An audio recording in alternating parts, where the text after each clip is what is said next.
తురకపాలెంలో uranium సమస్య లేదని వైద్య ఆరోగ్య శాఖ ప్రకటించింది. నీటి శాంపిల్స్ ఫలితాలలో యురేనియం పరిమిత స్థాయిలోనే ఉందని అధికారులు స్పష్టం చేశారు. నీటిలో ఇబ్బందికర స్థాయిలో యురేనియం అవశేషాలు లేవని, ప్రజలెవరూ ఆందోళన చెందాల్సిన అవసరం లేదన్నారు. తురకపాలెంలో జీవ సంబంధమైన కాలుష్యం అరికట్టే చర్యలు కొనసాగుతున్నాయని తెలిపారు.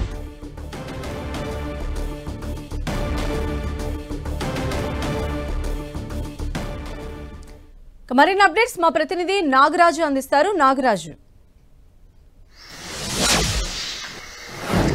సంధ్య గత 10 నుంచి కూడా తురకపాలెం గ్రామంలో కూడా ఇప్పటికే చూస్తున్నటువంటి వ్యవహారంలో కూడా ఇప్పటికే మెలియోడస్ వైరస్ ఏదైతే ఉందో ఆ వైరస్ సంబంధించిన ఇప్పటికే అవశేషాలకు సంబంధించినటువంటి వ్యవహారంలో కూడా ఇప్పటికే అటు నీటి కానీ అటు మిగతా వాటిలో కూడా ఇప్పటికే ఢిల్లీ నుంచి కూడా ఇప్పటికే కొన్ని నివేదికలు వచ్చాయి. అయితే కూడా యురేనియం అవశేషాలు ఎక్కువగా ఉన్నాయని చెప్పేసి కూడా ఇప్పటికే పలు పత్రికా కథనాలు రావడంతో కూడా ఇప్పటికే అధికారులు దాని మీద కూడా తగిన మోతాదులను అని చెప్పేసి కూడా ఇప్పటికే వైద్య అధికారులు చెప్తా ఉన్నారు. మరోవైపు ఇక్కడ అంటే ఉన్నట దాని కన్నా 0.03% మాత్రమే ఉన్నాయి, మైక్రో ఉన్నాయని చెప్పేసి కూడా ఇప్పటికే అధికారులు చెప్తున్న పరిస్థితి ఉంది. అయితే వాహనంగా ఉంటే లోపల ఉన్నటువంటి ఏదైతే ఉన్న కొండల ప్రాంతంలో కూడా అక్కడ గాలి కాలుష్యం ఉండవచ్చు అని చెప్పేసి కూడా అధికారులు చెప్తున్నారు. దీన్ని కూడా ఇప్పటికే మరొక వారం రోజుల్లో కూడా తుది నివేదిక వచ్చే అవకాశం అయితే ఉందని ఇప్పటికే ఈ బ్లడ్ శాంపిల్స్ కానీ మిగతా కూడా సేకరిస్తున్నారు. మరోవైపు కొత్తరెడ్డిపాలెం ఉంది, చెబ్రల మండలంలో ఉన్నటువంటి కొత్తరెడ్డిపాలెంలో కూడా మరోవైపు 10 మంది అనుమానితులు కూడా అక్కడికి ఇప్పుడు గుర్తించడం జరిగింది. వారిలో కూడా బ్లడ్ శాంపిల్స్ సేకరించగా కూడా 5గురికి కూడా ఇప్పటికే నెగిటివ్ రిపోర్ట్ వచ్చినాయి. మరో 4గురికి కూడా ఇప్పటికే బ్లడ్ శాంపిల్స్ సేకరిస్తున్న పరిస్థితి ఉంది. అయితే పూర్తిగా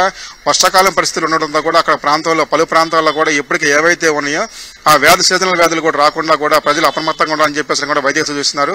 మరోవైపు మంత్రి సత్యకుమార్ కూడా ఎప్పటికప్పుడు కూడా దీనికి సంబంధించిన విషయంలో కూడా వ్యవహారం అప్రమత్తంగా ఉండాలని చెప్తున్నారు.